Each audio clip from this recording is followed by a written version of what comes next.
ప్రధాని మోదీ నాయకత్వంలో దేశం ప్రగతి పథంలో పయనిస్తోందని రాజమండ్రి ఎంపీ దగ్గుబాటి పురంధేశ్వరి అన్నారు. దేశ ప్రధానిగా అత్యధిక కాలం పనిచేసిన వ్యక్తిగా మోదీ రికార్డు సృష్టించారన్నారు.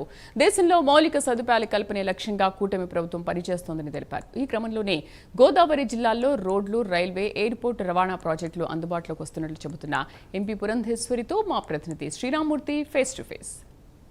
ప్రధానిగా మోడీ ప్రధానమంత్రిగా దాదాపుగా అత్యధిక కాలం ప్రధానమంత్రిగా పనిచేసిన రికార్డు సృష్టించిన నేపథ్యంలో బీజేపీ వరుస కార్యక్రమాలు చేపట్టింది.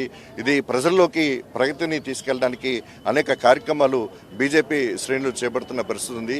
ఈరోజు అందులో భాగంగా ప్రగతి పదం కార్యక్రమాన్ని ఈరోజు బీజేపీ శ్రేణులు చేపట్టారు. ఇప్పుడు మనతో ఇక్కడ చూసినట్లయితే రాజమండ్రి ఎంపీ దగ్గుబాటి పురంధేశ్వరి ఇక్కడ ఏదైతే దివాన్ చెరువులో 387 కోట్ల రూపాయలతో ఇక్కడ నిర్మాణం జరుగుతున్న ఫ్లైఓవర్ నిర్మాణ పనులని పరిశీలించారు.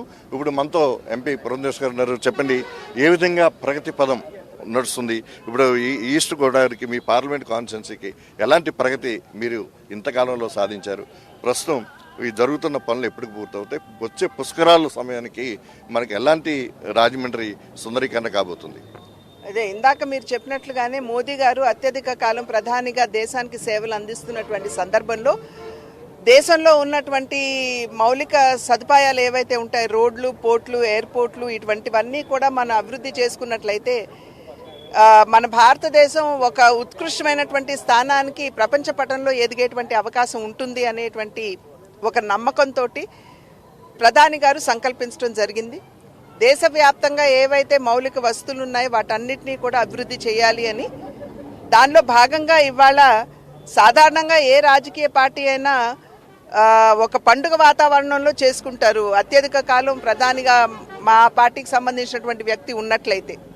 కానీ దానికి భిన్నంగా భారతీయ జనతా పార్టీ ఎప్పుడూ కూడా రాజకీయాల్ని అధికారం చెలాయించడానికి కాదు, సేవా మాధ్యమంగా వాడుకోవాలి అనేటువంటి భావనతో ఉన్నటువంటి సందర్భంలో ప్రజలకి మన పర్యావరణంతో మమేకమయ్యేటువంటి కార్యక్రమాలు, అంటే చెట్లు నాటేటువంటి కార్యక్రమాలు, అదేవిధంగా ప్రజల దగ్గరికి స్వయంగా మేము వెళ్ళి వాళ్ళందరినీ ఒక చోటకు తీసుకొచ్చి కాదు, మేము ప్రజల వద్దకు వెళ్ళి మేమేం చేశాము అని చెప్పి వారికి తెలియజేయటం. దానికి తోడు కొంచెం పెద్దవాళ్ళు ఉన్నట్లయితే వారిని ఒక చోటకి ఏకీకృత చేస్తూ వారికి చేసినటువంటి పనులు వారికి వివరించి చెప్పడం. దువ్వాడ నుంచి నిడదోలు వరకు రైల్వే జంక్షన్ అభివృద్ధి కానీ, రాజమండ్రి మీద కొత్త రైల్వే బ్రిడ్జి రావడానికి కానీ ఇది ఎంతవరకు వచ్చింది? 9,900 కోట్లతోటి కొత్త రైల్వే బ్రిడ్జ్ ఇప్పుడు ప్రతిపాదన ఉందండి. ఇప్పుడు ఆల్రెడీ అది యాక్సెప్ట్ అయిపోయింది. కాకపోతే దానికి డిజైన్స్, డిపిఆర్ ఇవన్నీ కొంత సమయం పడుతుంది. 9,900 కోట్లతోటి అది ఒక ప్రతిపాదన. ఇంకా ట్రైన్లు ఆగటం అంటారా, మీరు చూసుంటారు, మీరు వినే ఉంటారు. అనపర్తిలో జన్మభూమి ఎక్స్ప్రెస్ ఏదైతే ఉందో చిరకాల వాంఛ అక్కడ ఉన్నటువంటి ప్రజలకి, దాన్ని నిలుపుదల చేసుకున్నాము. అదేవిధంగా నిడదవోలులో 2 ట్రైన్లు మనం ఆపుకోగలిగాము.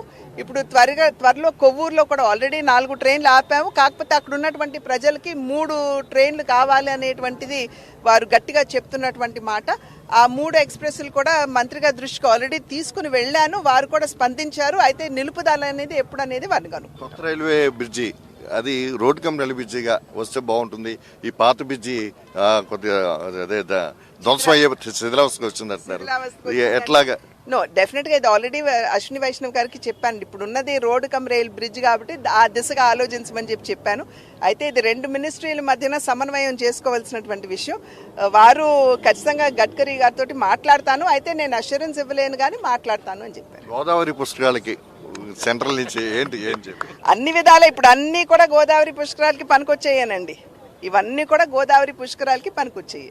కాబట్టి స్టేట్ గవర్నమెంట్ కూడా వారి ప్రతిపాదనలు ఎప్పటికప్పుడు పైకి పంపిస్తే వారు కూడా దానికి సానుకూలంగా స్పందిస్తారు. ఎయిర్పోర్ట్ ఎప్పుడు ప్రారంభించడానికి అవకాశం? డిసెంబర్ కని చెప్పి వారు చెప్పారు. అయితే ఆ టైం దాటిపోయింది, అతి త్వరలో అవుతుందండి. ఇది రాజమండ్రి ఎంపీ దగ్గుబాటి పురంధేశ్వరి గారు చెప్తున్నది. ఏదైతే ప్రగతి పథంలో అభివృద్ధిలో భాగంగా చూసినట్లయితే దేశవ్యాప్తంగా మౌలిక సదుపాయాలకి ప్రాధాన్యత కూటమి ప్రభుత్వం ఇస్తుంది. అలాగే ఇప్పుడు రాష్ట్రంలో చూసినట్లయితే తూర్పుగోదావరి జిల్లాలకు కూడా అత్యధికంగా ఈ మౌలిక సదుపాయాల మీద ఒక రైల్వే అభివృద్ధి, జాతీయ రహదారుల అభివృద్ధి మీద కూడా ప్రత్యేక దృష్టి సారించాం.